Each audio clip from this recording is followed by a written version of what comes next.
Hello friends, आज मैं आपको जीन पियाजे के संज्ञानात्मक विकास सिद्धांत के एक महत्वपूर्ण बिंदु के ऊपर चर्चा कर रहा हूँ। जीन पियाजे ने जो संज्ञानात्मक विकास सिद्धांत दिया था उनमें उन्होंने कुछ प्रयोग किए। संज्ञानात्मक विकास सिद्धांत में जीन पियाजे साहब ने कुछ प्रयोग किए हैं। वो प्रयोग कौन कौन से हैं, किसके ऊपर प्रयोग किए हैं, उसके ऊपर मैं आपको बता रहा हूँ, क्योंकि जो प्रश्न पूछने के तरीके हैं एग्जाम्स में वो बदल चुके हैं। ठीक है ना। इसलिए जीन पियाजे ने कौन कौन से प्रयोग किए हैं उनके ऊपर हम चर्चा कर लेते हैं। यहाँ से भी प्रश्न बन सकता है। तो जीन पियाजे ने परिकाल्पनिक निगमन तर्क, देखो परिकाल्पनिक निगमन तर्क के बारे में जीन पियाजे ने बात की है। ठीक है ना। किसके ऊपर? काल्पनिक निगमन तर्क। ये कौन सी अवस्था में होता है? ये चौथी अवस्था की विशेषता है। औपचारिक संक्रियात्मक जो अवस्था है उसकी विशेषता है कि जो किशोर होता है वो परिकाल्पनिक निगमन तर्क करने लग जाता है।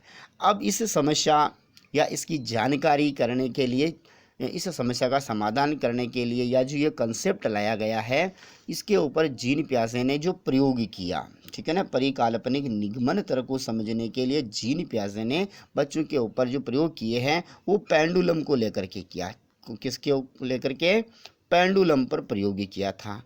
पेंडुलम के ऊपर 4 बिंदु के ऊपर उन्होंने प्रयोग किया कि पेंडुलम में जो होता है इस प्रकार से लटका हुआ होता है ये, तो ये पेंडुलम है, तो इस धागे की लंबाई, ठीक है, यानी कि परिकाल्पनिक निगमन तर्क में क्या होता है? संभावना से वास्तविकता की ओर जाना।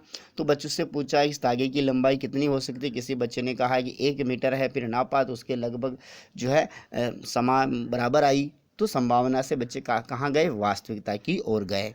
ये जो नीचे दोलक लटक रहा है इसका भार पूछा कि कितना हो सकता है? किसी बच्चे ने कहा कि 200 ग्राम हो सकता है, तो उन्होंने संभावना व्यक्त की। फिर रियल में इसका जो भार मापा गया है, तोला गया है, तो वो इसके आसपास निकला है। तो संभावना से इस प्रकार से वास्तविकता की ओर गया।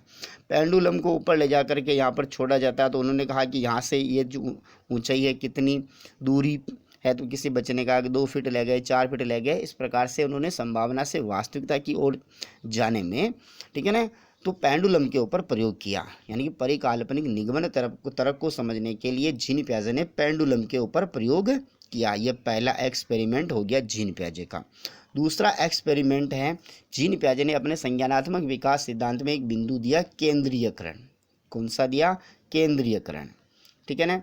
केंद्रीयकरण को समझने के लिए जीन पियाजे ने 9 कांच की गोलियों के ऊपर प्रयोग किया। कितनी गोलियों के ऊपर? 9 कांच की गोलियों के ऊपर उन्होंने प्रयोग किया। ठीक है। उसके बाद तीसरा जो बिंदु है जीन पियाजे के, आत्म केंद्रित या स्व केंद्रण। कौन सा? आत्म केंद्रण या स्व केंद्रण को समझाने के लिए, या ठीक है, उन्होंने 3 पर्वतों की समस्या के ऊपर प्रयोग किया। 3 पर्वतों की समस्या के ऊपर प्रयोग किया। ठीक है। इसमें उन्होंने जीन पियाजे ने क्या किया कि 3 पर्वत की जो समस्या के ऊपर प्रयोग किया, उन्होंने 4 साल, 6 साल, 7 साल के 3 बच्चे लिए। ठीक है ना। और यहाँ पर 3 पर्वत थे, ये पहला पर्वत, ये दूसरा पर्वत, ये तीसरा पर्वत। ये पर्वत है पहला, दूसरा, तीसरा। ठीक है। पहले पर्वत के ऊपर क्या जमी हुई है? बर्फ जमी हुई थी। दूसरे पर्वत के ऊपर क्या बनी हुई है? झोंपड़ी बनी हुई है। ठीक है। तो तीसरे पर्वत यानी कि पहाड़ी के ऊपर क्या लगा हुआ था? क्रॉस लगा हुआ था। ठीक है। 3 पर्वत हो गए। अब 4 साल के बच्चे से पूछा, ठीक है, जो 4 साल के बच्चे से उन्होंने 4 साल का बच्चा लिया, 6 साल का बच्चा और 7 साल का बच्चा, जो कुत्र किया अपने जो पूर्व बाल्यावस्था वाले बच्चे हैं। ये कौन से? पूर्व बाल्या वाले बच्चे हैं। अब उन्होंने क्या किया? हर एक बालक से पूछा। ठीक है ना। तो प्रत्येक बालक ने, जैसे 4 साल का बालक, 6 साल का बालक, 7 साल के बालक ने तीनों पर्वतों की जो व्याख्या है, तीनों पर्वतों के बारे में जो जानकारी अपने अपने तरीके से बताई।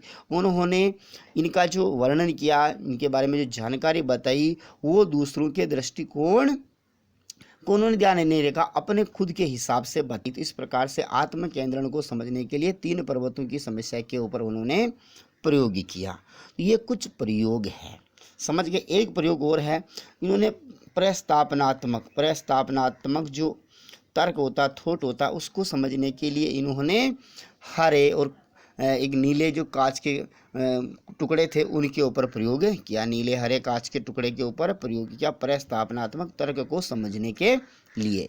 इस प्रकार से ये जीन पियाजे ने कुछ एक्सपेरिमेंट किए हैं जो आपके सामने हैं। ठीक है ना, यहाँ से भी प्रश्न बन सकते हैं।